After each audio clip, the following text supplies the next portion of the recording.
شروع اللہ کا نام لے کر جو بڑا مہربان نہایت رحم والا ہے۔ اے چادر میں لپٹنے والے، اٹھو، اب خبردار کرنے لگو اور اپنے پروردگار کی بڑائی بیان کرو، اور اپنے کپڑے پاک رکھو اور شرک کی گندگی سے تو الگ ہی رہو، اور اس نیت سے احسان نہ کرو کہ اس سے زیادہ کے خواہاں ہو، اور اپنے پروردگار کی خاطر صبر کرتے رہو۔ پھر جب سور پھونکا جائے گا تو وہ دن مشکل کا دن ہوگا، یعنی کافروں پر آسان نہ ہوگا۔ مجھے اس شخص سے سمجھ لینے دو جس کو میں نے اکیلا پیدا کیا، اور میں نے اس کو بہت سا مال دیا اور ہر وقت حاضر رہنے والے بیٹے دیے، اور اس کو ہر طرح کے سامان میں وسعت دی،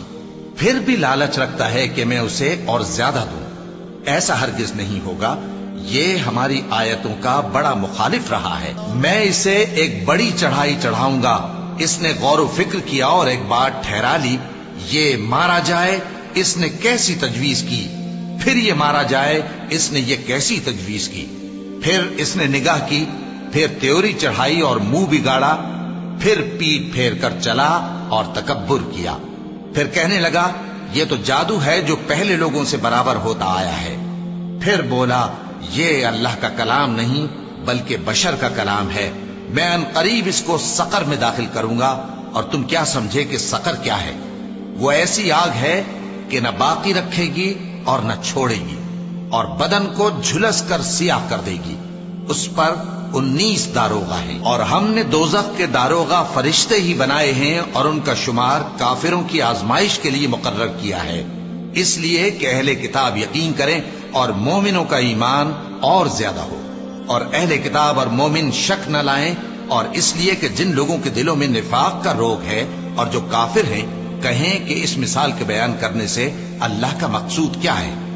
اسی طرح اللہ جس کو چاہتا ہے گمراہ رہنے دیتا ہے اور جس کو چاہتا ہے ہدایت دیتا ہے، اور تمہارے پروردگار کے لشکروں کو اس کے سوا کوئی نہیں جانتا، اور یہ قرآن تو بنی آدم کے لیے نصیحت ہے۔ ہاں ہاں، قسم ہے چاند کی اور رات کی جب رخصت ہونے لگے، اور صبح کی جب روشن ہو جائے، کہ وہ آگ ایک بہت بڑی آفت ہے، انسان کے لیے ڈر کی چیز، یعنی اس شخص کے لیے جو تم میں سے آگے بڑھنا چاہے یا پیچھے رہنا چاہے۔ ہر شخص اپنے کرتوتوں کے باعث گرفتار ہوگا، مگر داہنی طرف والے نیک لوگ جنتوں میں ہوں گے، اور پوچھتے ہوں گے یعنی آگ میں جلنے والے گناہگاروں سے کہ تم دوزخ میں کیوں پڑے؟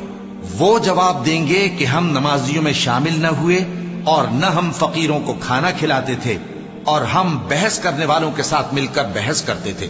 اور روز جزا کو جھٹلاتے تھے، یہاں تک کہ ہمیں موت آ گئی۔ تو سفارش کرنے والوں کی سفارش ان کے حق میں کچھ فائدہ نہ دے گی۔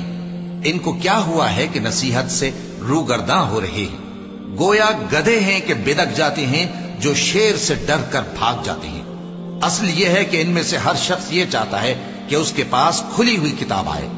ایسا ہرگز نہیں ہوگا۔ حقیقت یہ ہے کہ ان کو آخرت کا خوف ہی نہیں۔ کچھ شک نہیں کہ یہ قرآن نصیحت ہے، تو جو چاہے اسے یاد رکھے، اور یاد بھی تبھی رکھیں گے جب اللہ چاہے۔ وہی اس لائق ہے کہ اس سے ڈرا جائے، اور وہی معاف کرنے والا ہے۔